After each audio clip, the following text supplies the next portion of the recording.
तरीके से इसको नष्ट नहीं कर सकता। जी, सहमत हूँ आपसे और मैं बिलाल साहब के पास आता हूँ। वैसे पिछले साल हमने अन्याय के खिलाफ श्रीलंका को भी लड़ते देखा है सड़कों पर, और कैसे उनके राष्ट्रपति को देश छोड़कर भी जाना पड़ा वो भी हमने देखा है। तो अन्याय जब बहुत बढ़ जाता है तो जनता वास्तव में सड़कों पर आती है। बिलाल साहब हमारे बहुत सारे महामहिम भी एक्टिविस्ट रहे हैं एक तरह से देखा जाए तो, और उन्होंने काफी फाइट की है, मैं आपको बताऊं। हालांकि रामनाथ कोविंद साहब तो साइलेंट प्रेसिडेंट्स में से रहे हैं, जो बेसिकली उससे पहले भी काफी लोग हुए हैं, मैं किसी का नाम नहीं लेना चाहूंगा और दूसरे का, लेकिन एक राष्ट्रपति ऐसे भी हुए हैं, के.आर. नारायणन साहब, जिनके प्रेस सचिव और ओएसडी डॉक्टर एस.एन. साहू थे। वो मेरे प्रोग्राम पे अक्सर आते रहते हैं। उन्होंने मुझे एक किस्सा बताया था। ये जो सुनील जी ने बात की, नागर जी ने बात की, दिलीप साहब ने बात की कि संस्थाएं कमजोर कैसे पड़ती हैं और संस्थाएं फाइट कैसे कर सकती हैं। उन्होंने कहा कि अटल बिहारी वाजपेयी के समय में जब वो राष्ट्रपति थे तो अटल बिहारी वाजपेयी ने प्रपोजल भेज दिया था कि सावरकर को भारत रत्न देने का। उन्होंने साइन नहीं किए और फाइल लौटाने की बजाय उन्होंने कहा कि मैं अटल जी आपसे मिलना चाहता हूं। दोनों की मीटिंग होती है और उनको सारा कन्विंस करते हैं कि इनको अपना भारत रत्न देना बहुत बड़ा एक प्रॉब्लमेटिक चीज हो जाएगी, ब्लंडर हो जाएगा, क्योंकि बहुत सारी कंट्रोवर्सी जुड़ी हुई है उनके साथ में। और नारायणन साहब अटल बिहारी वाजपेयी को कन्विंस करने में कामयाब हुए कि इनको भारत रत्न नहीं देना चाहिए, और उन्होंने उसकी बात मान ली।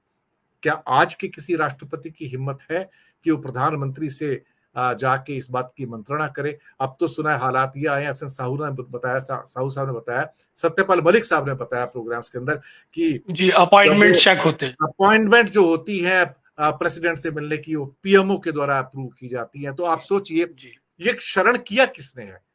उस इंस्टीट्यूशन ने खुद ने शरण किया है। इसका उसके लिए किसी और कोई और जिम्मेदार नहीं है। अगर राष्ट्रपति कहे कि मुझसे इससे मिलना है तो मिलना है, कोई रोक नहीं सकता उसको। वो भारत का सिटीजन नंबर 1 है सर, उसको सारे अधिकार प्राप्त हैं। लेकिन अगर वो सामने से अपने पद का उपयोग नहीं कर पाता है, अपनी पावर्स का उपयोग नहीं कर पाता है, वही बात व्यवस्था के ऊपर लागू हो रही है जो नंबर 1 पे लागू हो रही है।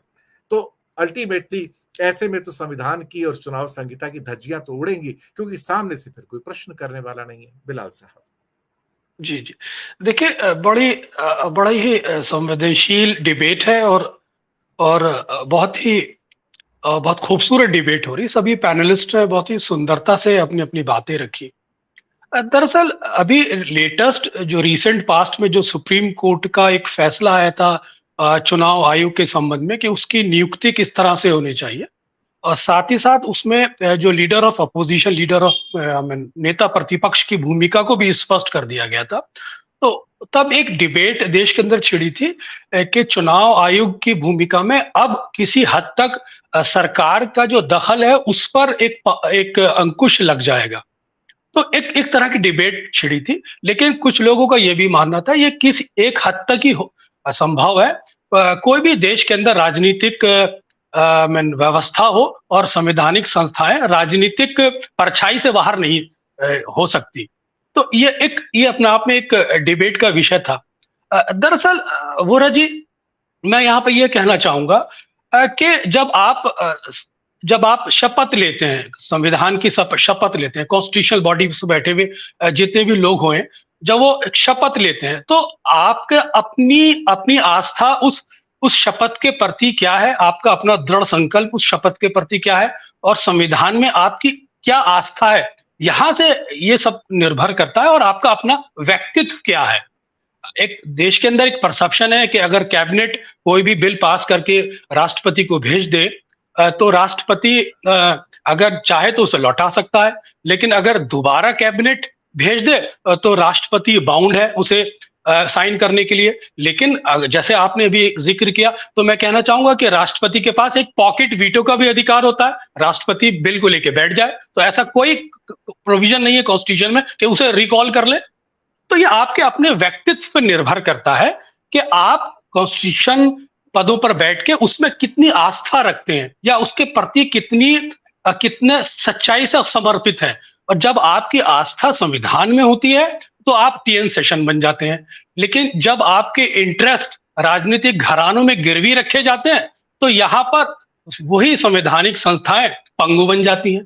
तो ये वो चीज है, व्यक्तित्व के अपने अपने पर्सनैलिटी पर निर्भर करता है कि वो संविधान में आस्था ज्यादा रखना चाहता है या अपने ईमान को राजनीतिक घरानों में गिरवी रखना चाहता है। तो मैं इस विषय पर यही कहना चाहूंगा कि समय समय पर देश के अंदर ये देखा गया है और इस चीज को बहुत ही शिद्दत से महसूस किया जा रहा है कि जितने भी कॉन्स्टिट्यूशनल पोजीशंस हैं, अपवाद सब हर जगह मौजूद है, लेकिन मौजूदा समय में कोई भी राजनीतिक परछाई से इत्र नहीं है और उसकी वजह मैंने आपको स्पष्ट की। तो ये व्यक्तित्व के अपने ऊपर डिपेंड करता है कि उसकी संविधान के प्रति क्या आस्था है, उसका क्या कमिटमेंट है और वो किस हद तक उस कमिटमेंट के लिए कुर्बानी देने के लिए तैयार है। जब व्यक्ति ये ठान ले कि हाँ वो कुर्बानी देने के लिए तैयार हो है, तो वो किसी भी चीज को चैलेंज कर सकता है लोकतंत्र के अंदर, उस संविधान और कानून की रोशनी के अंदर। और उसका एक उदाहरण टीएन सेशन हमारे सामने मौजूद है और एक ब्यूरोक्रेट का आपने बॉम्बे के जिक्र किया। तो हम और मौजूदा जो चीफ जस्टिस ऑफ इंडिया है, आप उनको भी उस पैरामीटर पर रख सकते हैं। इससे पहले भी चीफ जस्टिस ऑफ इंडिया थे। तो डिपेंड ये करता है कि आप कॉन्स्टिट्यूशन में कितना विश्वास करते हैं, लोकतांत्रिक मूल्य में कितना विश्वास करते हैं, लोकतांत्रिक आस्थाओं में कितना विश्वास करते हैं, या आपका माइंडसेट क्या है। अगर आप अपने व्यक्तित्व के प्रति स्पष्ट नहीं है या आप कॉन्स्टिट्यूशन के प्रति लॉयल नहीं है, आप लॉयल्टी आपकी राजनीतिक घरानों में है, वहां पे आपके इंटरेस्ट है, तो ये समस्याएं पैदा होती। जी, मैं दूसरे चक्र में आता हूं, अपने उत्तर थोड़े